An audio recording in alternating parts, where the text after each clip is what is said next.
friends, my name is Pranjal Tripathi, standing in front of you and wishing you all a very good morning once again. Today I am going to teach you chapter 4, that is in your PT2 syllabus.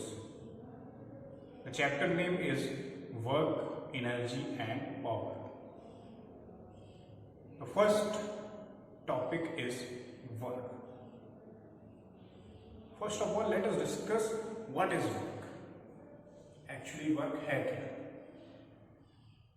Anything that we do in our home, in our school, at ground, that is work in your conversational language.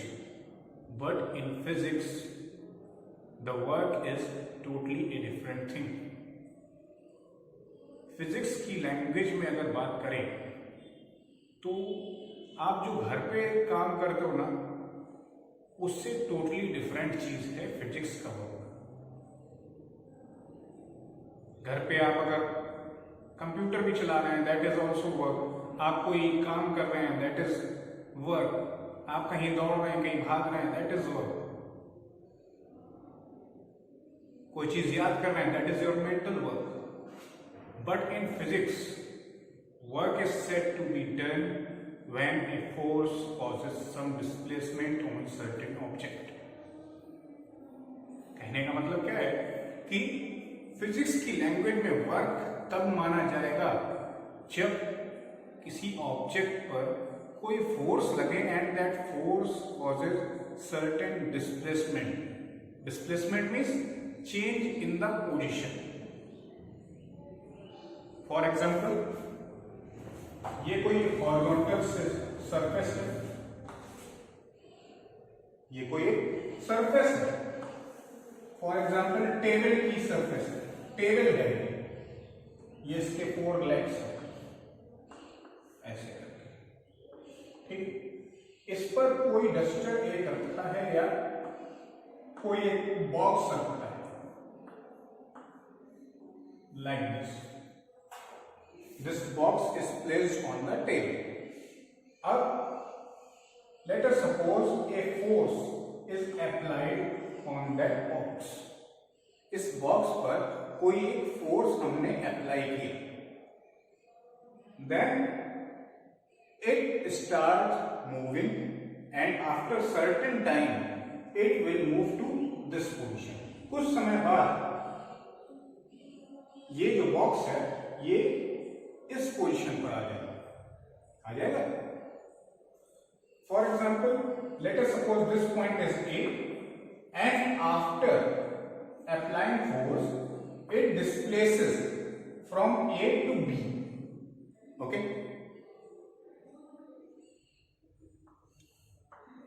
Late us suppose और से this distance और the displacement of that object from A to B is S.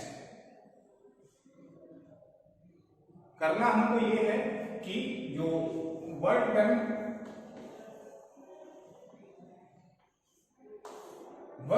के लिए जो हमको displacement मानना है object का किसी एक पॉइंट से दूसरे पॉइंट तक, उसको हमको एस मानना है।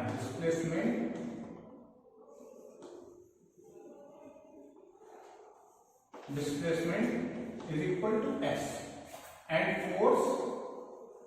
force is equal to F. Okay, then the work done, the formula for work done will be equal to F into S.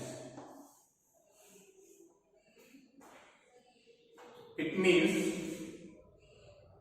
the work done by that force on that object is equal to force into displacement. Okay, and yes, this is for this cross indicates the multiplication. Here we can apply dot. Dot means भी तो multiplication होता है, and you know that force is a vector quantity and displacement is also a vector quantity, but work done is a scalar quantity. Why? because this is vector and this is also vector. The dot product of two vector quantities is always scalar. You will understand this topic or learn about this topic in further higher classes कि आपको vector का dot product निकालना है, cross product निकालना है, ये आप आगे पढ़ेंगे. बट आपको रिमेंबर ये करना है that work is a scalar quantity. Although force भी वेक्टर है और डिस्प्लेसमेंट भी वेक्टर है, लेकिन वर्क क्या है? Scalar. Okay. Now coming to the point that what is the unit of work. अब यूनिट की बात कर ले तो आपको फोर्स की यूनिट पता होगी. The unit of force that is Newton. Unit of S displacement metre. तो hence we can say the unit of work done is equal to Newton meter. Okay. आप देख सकते हैं सिंपल वर्क डन की unit हमको निकालने की, force की यूनिट रख दी और डिस्प्लेसमेंट की यूनिट रख दी दैट इज मीटर. तो सिंपली हमारा जो वर्क की यूनिट निकल के आ गई newton meter. Now this newton metre is also known as joule. The SI unit, the joule is the SI unit of work done. अब इसमें कोई भी कंफ्यूजन जैसी कोई विवाद नहीं है. there should be no confusion because 1 Newton meter is equal to 1 joule. You don't have to remember any other number that जैसे आपको ग्रेविटेशनल कांस्टेंट की वैल्यू याद करनी पड़ेगी. The unit of the magnitude of gravitational constant G, capital G was 6.67 into 10 to power minus 11 Newton metre square per KG square. But here you can easily see 1 Newton metre is equal to 1 joule. Simple. अगर आपको Newton metre लिखा है कहीं पर तो आप उसको joule से रिप्लेस भी कर सकते हैं. Okay. Now coming on some higher units of work done. कुछ हायर यूनिट्स भी हैं जो कि बड़ी यूनिट हैं work done.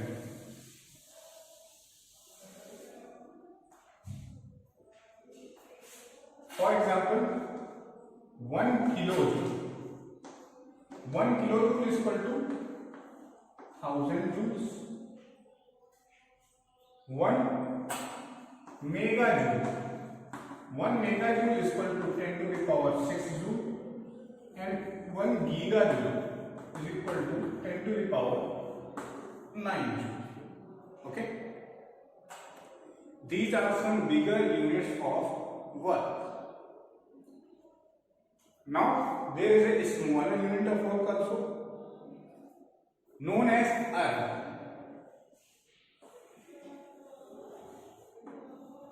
Smaller unit known as ERG. Okay. 1 joule is equal to 10 to the power 7 erg. अब आप समझ सकते हैं कि 1 किलो जूल में 1000 जूल्स. 1 किलो जूल में 1000 जूल. अब 1 किलो जूल में 10 to the power 7 erg. You can easily understand how small this unit is. 10 to the power 7 मतलब समझ गया. एक जूल के अगर 10 to the power 7 टुकड़े कर दें, that means 1 erg. These were the units. Now our next topic is work done against gravity. Our next topic is work done against gravity.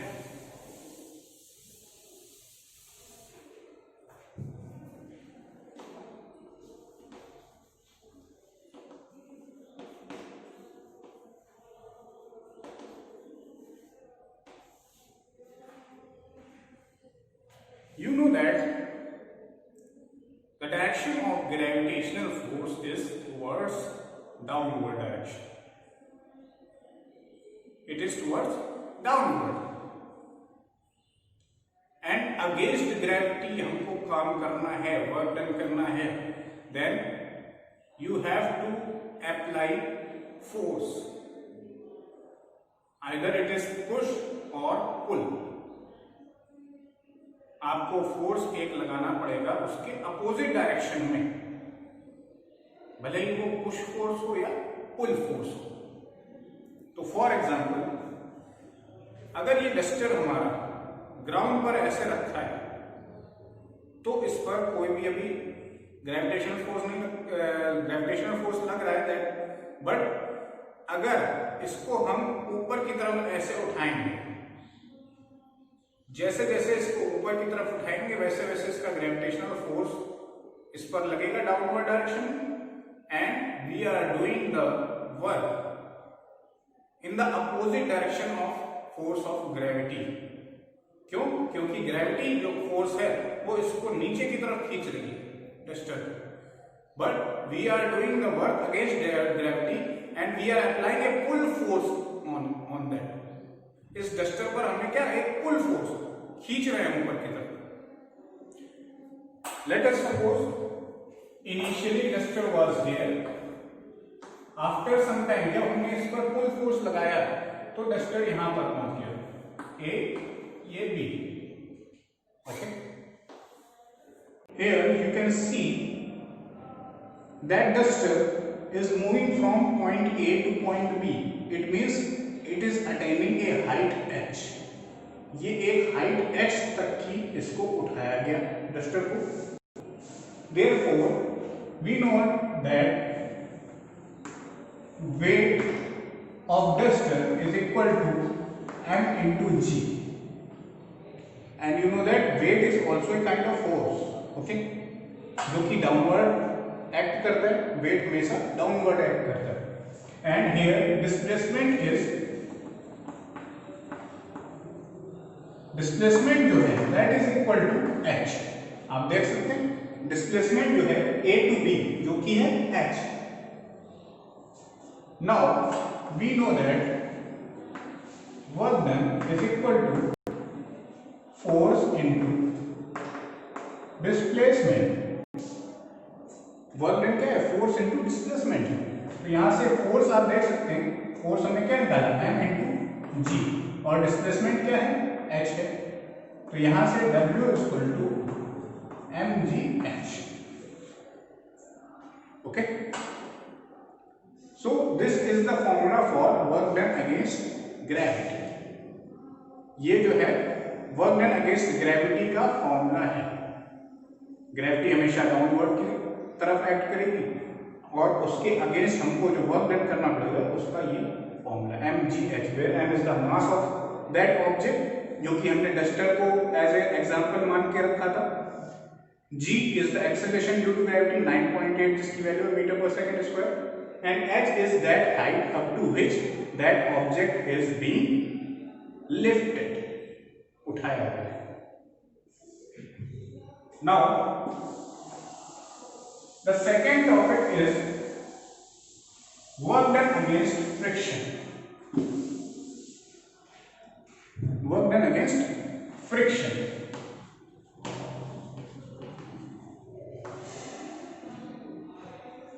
What is work done against friction? First of all, let's know what is friction. The frictional force is a kind of force which opposes the motion of any object. जो friction है वो एक ऐसा force है जो किसी object की motion को रोकता है. It always acts in the opposite direction of that force which is called motion. ये हमेशा मोशन के जो फोर्स है, जो फोर्स मोशन करा है उसके जस्ट अपोजिट डायरेक्शन में एक्ट करेगा, लगेगा. It is acting on the surface of contact between two bodies. Means कि जैसे कि ये डस्टर रखा है यहाँ पर मेरे हैंड पर, तो फोर्स ऑफ फ्रिक्शन इसके कांटेक्ट सरफेस पर लगेगा. और लेट अस सपोज कि ये मैंने फोर्स लगाया डस्टर पर, यहां से मूव कर रहा है आगे की तरफ, but frictional force is opposing that motion and is acting on the direction opposite to that this force. जो मैंने फोर्स लगाया था, फ्रिक्शनल फोर्स उसके जस्ट अपोजिट डायरेक्शन में लग रहा है और मोशन को रोकने की कोशिश कर रहा है। Frictional force tends to stop that object from moving. तो आप यहां से समझ गए। तो हम जब किसी बॉडी को फोर्स लगाते हैं उस पर, it means that we are doing some work against force of friction. And here for example आप देख सकते हैं कि फोर्स ऑफ फ्रिक्शन जो है जस्ट अपोजिट डायरेक्शन में लग रहा है और मोशन जो है उसके अपोजिट में हो रहा है। तो it means it is an example of negative work done. I will teach you positive work done, zero work done and negative work done in next topic.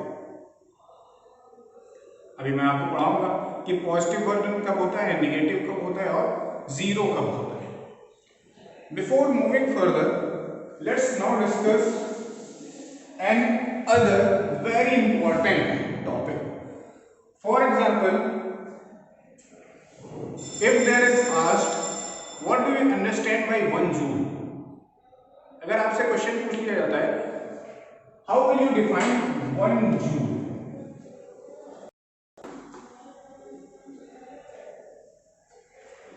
Then what will you have to do? You have to stick to the formula first. आपको सबसे पहले तो formula पता होना चाहिए, ये पता होना चाहिए कि ये जूल है क्या। This joule is the unit of work, है ना। नाउ वर्क का फॉर्मूला क्या है? F into S. आपसे क्वेश्चन पूछ रहा है how will you define 1 joule. 1 joule को कैसे डिफाइन करेंगे? You know that joule is the unit of work. If here F की जगह हमने 1 पुट कर दिया, जो डिस्प्लेसमेंट है उसको भी 1 पुट कर दिया, तो 1 इंटू 1 हो गया 1 जूल। हो गया कि नहीं? अब देखिए आप, यहीं से आपको अपनी डेफिनेशन को सिंथेसाइज करना है। कैसे? If any force of 1 newton is applied on any object and it causes a displacement of 1 metre, अगर ये 1 न्यूटन का फोर्स किसी एक ऑब्जेक्ट पर लगाया गया and it causes a displacement of 1 metre in that object, then the work is said to be done of 1 joule, or 1 joule work is said to be done. Simple. Once again I am telling you, the work is said to be 1 joule when a force of 1 newton causes a displacement of 1 meter in any object. Means कि जब 1 Newton का force apply किया जाता है किसी object पर और वो 1 मीटर की डिस्प्लेसमेंट करा दे, वो ऑब्जेक्ट 1 मीटर से डिस्प्लेस हो जाए, then it is said to be 1 joule. Work done is said to be 1 joule. Simple. तो ऐसे ही आपको डेफिनेशन अपने आप सिंथेसाइज करनी पड़ेगी आगे। ओके,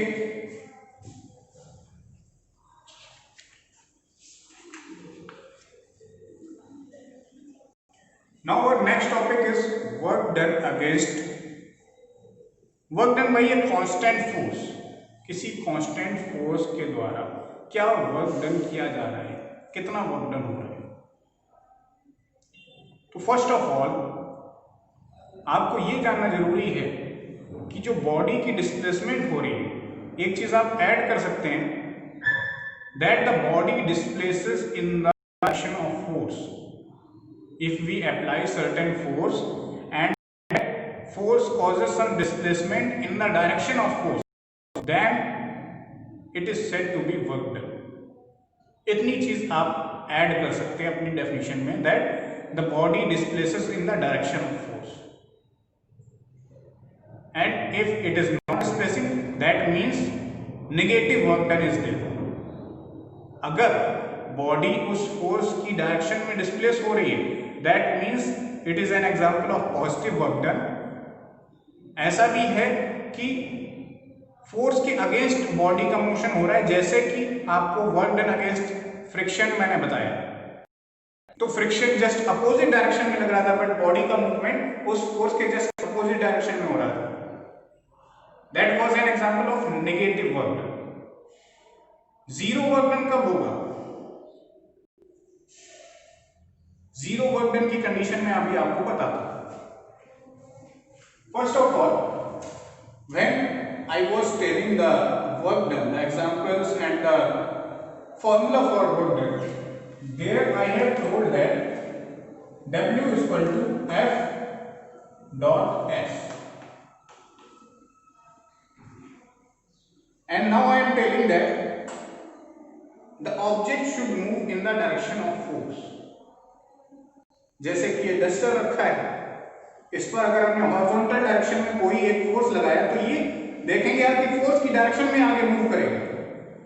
जिस तरफ हम फोर्स लगाएंगे उस तरफ ये डस्टर मूव करेगा। तो जब मोशन हो रहा है तो ये तो तब की बात थी।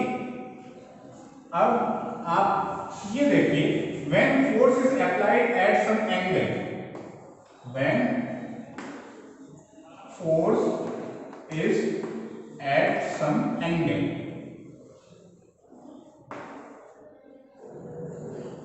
with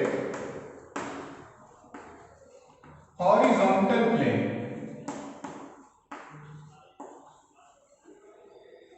जब फोर्स किसी एक एंगल पर लगेगा हॉरिजॉन्टल प्लेन से, तब क्या होगा?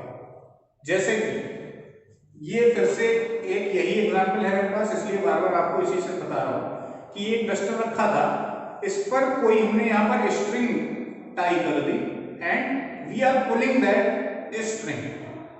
It means we are applying a pull force on the duster and the force is making some angle, certain angle from the horizontal direction. Let us suppose it is making an angle of theta.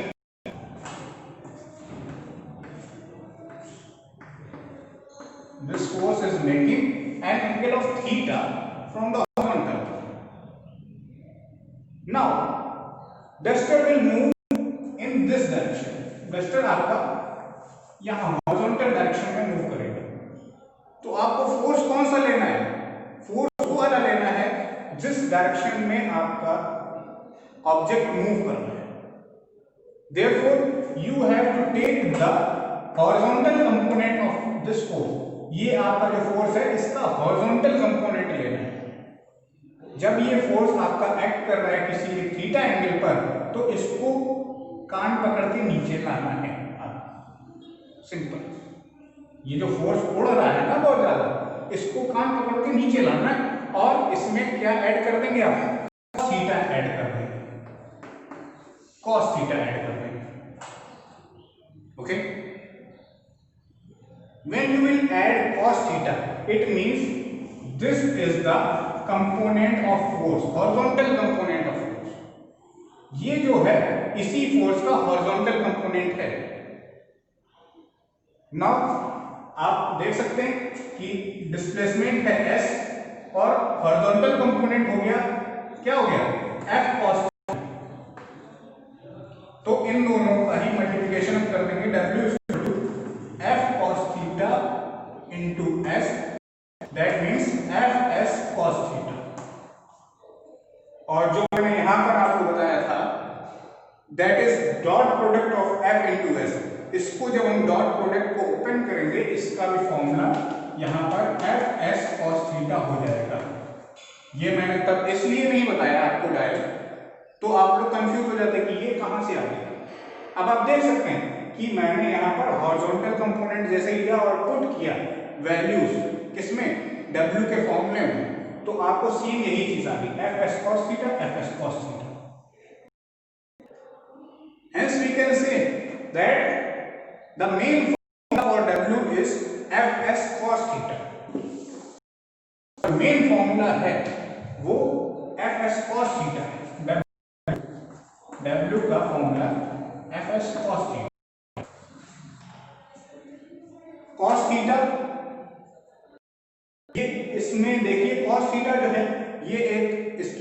अलग theta पर अलग अलग values होती है, अलग अलग angle पर इस पूरे चीज की कॉस की अलग अलग वैल्यूज होती है। फॉर एग्जांपल कॉस जीरो की वैल्यू है 1 if force is applied eight 30 degree. अगर 30 डिग्री पर फोर्स है तो cos 30 की वैल्यू कितनी होगी 2, 1/2, सॉरी रूट 3/2। cos 45 की वैल्यू 1/√2, cos 60 की वैल्यू 1/2 एंड cos 90 की वैल्यू 0। इतनी वैल्यूज है। ओके, इतनी वैल्यूज आपको ये लर्न कर लेनी है। If the force is acting at 30 degree तो cos 30 की वैल्यू आप ये पुट करेंगे, इस पूरे cos थीटा की जगह cos 30 लिखेंगे। cos 30 की वैल्यू है √3/2, तो यहां पर cos 30 की जगह क्या पुट कर देंगे √3/2। If the angle is 45 degree then cos theta की जगह आप क्या पुट कर देंगे 1/2। इफ द एंगल इज 0, अगर जीरो एंगल है तो cos थीटा की वैल्यू कितनी है 1, it means f into s। अब जीरो कब होगा अब सेम उसी चीज पर आ गए, हॉरिजॉन्टल भी ये डस्टर रखा था, इस पर हमने हॉरिजॉन्टल फोर्स लगाया है, हॉरिजॉन्टल डायरेक्शन में। इट मींस फोर्स का जो एंगल है हॉरिजॉन्टल प्लेन से वो क्या है 0, और जब 0 एंगल है तो cos थीटा की वैल्यू क्या है 1 है।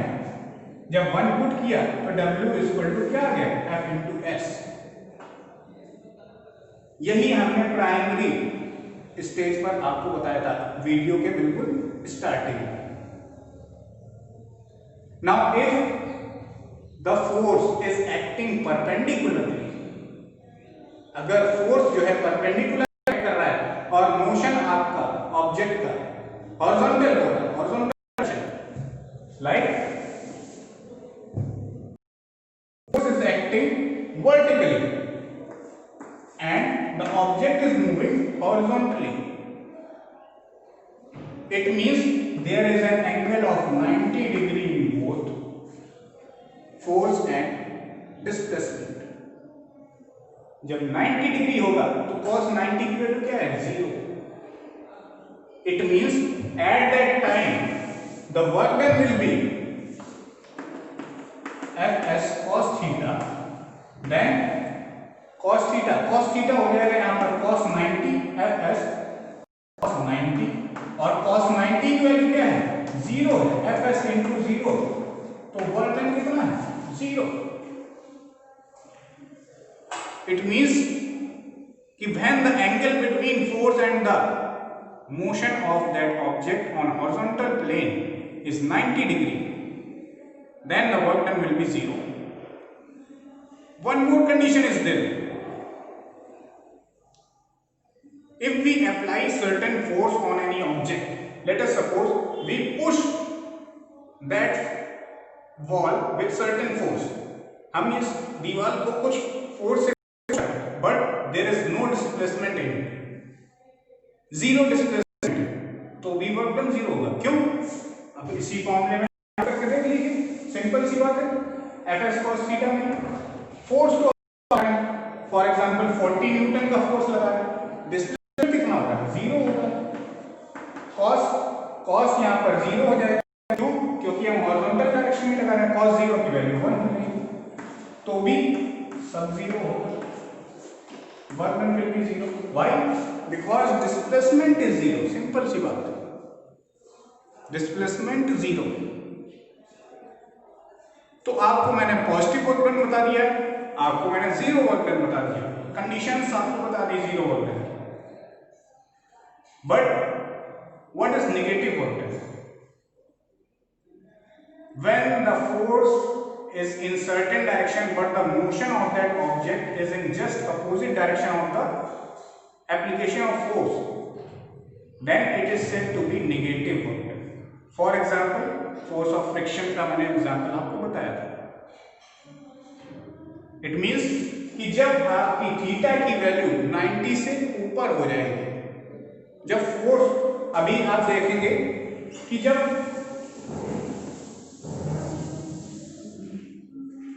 when theta was 0 degree, then cos theta means cos 0 की वैल्यू 1 थी. when theta was 90 degree, then cos 90 की वैल्यू 0 थी. जब थीटा 0 था, cos थीटा की वैल्यू 1 थी. अब 1 थी तो W equal to F S cos theta, ये मेन फॉर्मूला है हमारा. अब इसमें जब 0 होगा तो cos थीटा की वैल्यू क्या है 1, तो इसकी जगह हम 1 पुट कर देंगे तो सीधे F इनटू S हो गया. जब 90 डिग्री मींस लाइक दिस, ये फोर्स एक्ट कर रहा है, ये डिस्प्लेसमेंट इधर हो रहा है, डिस्प्लेसमेंट इधर हो रहा है. देन cos 90 बराबर क्या है 0, cos 90 बराबर 0, तो fs cos थीटा की जगह cos 90 डिग्री, cos 90 की जगह 0, इट मींस 0 वर्क. नाउ अब थीटा को और बढ़ाएंगे, जब 90 से भी ऊपर ले जाएंगे. For example theta is greater than 90, theta is greater than 90 but it is less than 180. Means 90 और 180 के बीच में जब थीटा रहेगा, then the value will be negative, cos theta की वैल्यू नेगेटिव हो जाएगी और आपका जो वर्क डन है वो भी नेगेटिव हो जाएगा. क्यों? आपको फॉर्मूला पता है fs cos थीटा, और जब cos थीटा की वैल्यू नेगेटिव होगी तो जाहिर सी बात है W भी नेगेटिव ही होगा. cos थीटा की वैल्यू जब 180 या उससे कम होगी, लेकिन 90 से ज्यादा होगी. 180 का एग्जांपल मैंने आपको फोर्स ऑफ फ्रिक्शन वाला दिया. फोर्स ऑफ फ्रिक्शन में देखिए, फोर्स ऑफ फ्रिक्शन में फॉर एग्जांपल इस डस्टर पर इधर से फोर्स लगाया तो ये मोशन इस डायरेक्शन में करेगी, बट फोर्स ऑफ फ्रिक्शन जो है वो इसके जस्ट अपोजिट, फ्रिक्शनल जो फोर्स है वो इसके अपोजिट डायरेक्शन में लगेगा, फ्रिक्शन, और मोशन इधर हो रहा है. तो दोनों के बीच में एंगल कितना है 180 डिग्री होगा कि नहीं. And cos equal to -1, cos 180 -1. तो जब उसमें फॉर्मूले में पुट करेंगे तो W इक्वल टू -fs हो जाएगा. It means negative work done. Okay, so students, this was your part of work. I have told you the definition: positive work done, negative work done, zero work done. And if you have any kind of problem, any kind of difficulty, then you can ask in your WhatsApp group. Okay, thank you.